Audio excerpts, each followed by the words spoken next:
Hi everyone, Coach Steve here from Smart Endurance Solutions. This is a quick video to help you determine what and how the transition bags work for Ironman and 70.3 races. I'm going to talk you through what the blue bag means, the red bag means, the white bag means, and also the special needs.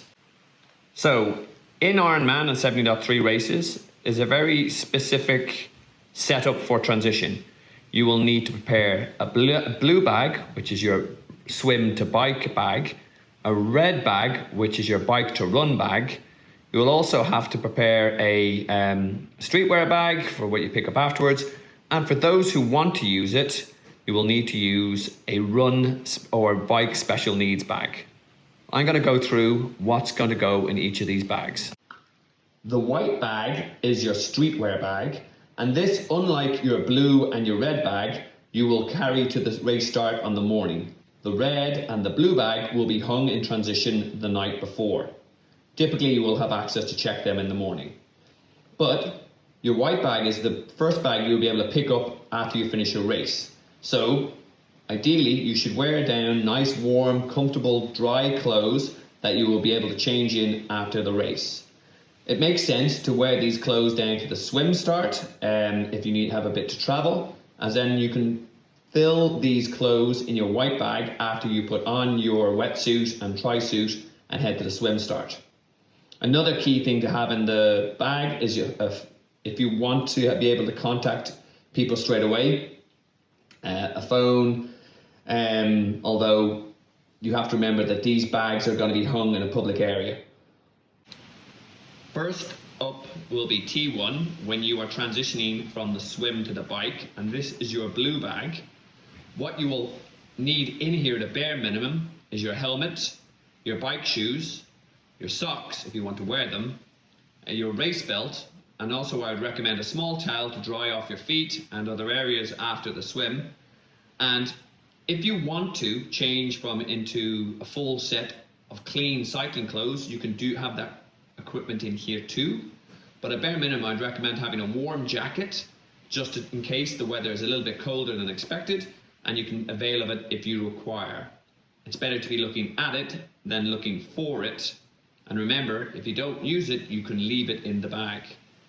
As part of your transition, you will put your swim goggles, your swim hat, and your wetsuit into the blue bag before you exit T1.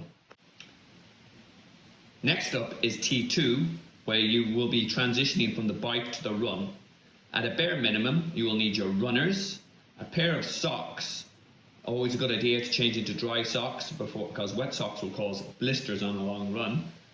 A hat or a visor if you use it, sunglasses, and some other nutrition as planned. When you actually exit T2, you will have put your bike helmet and other items that you no longer need from your bike leg into this bag before hanging it on the rack as you run out. The special needs bags are available for both the run and the bike course. These are very much a personal preference, whether you use them or not. They will be available to collect at certain points on the bike and the run course. This will be informed where on the athlete guide. And people use these very much as an in case of emergency break glass. So for example, people may have specific nutrition in there. They may have certain things like Imodium or salt tablets if they think things are going sideways, or additional layers of clothing if they think the weather might change. The key thing to remember is you will not get these bags back at the end of the race, so do not put in your top and favorite run or bike top if you don't plan to use it on the day. Again, up to the athlete whether or not they feel this will be useful at the end of the day for them.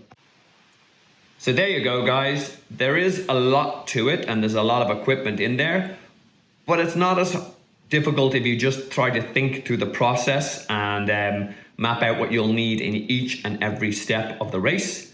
As I said, you're better to have more stuff in the bags rather than out of them, as you do not have to take it with you from the bags if you don't find it useful on the day. So hope this is useful. And this is Stephen from Smart Endurance Solutions checking out and reminding you to trust in the process, the results will come.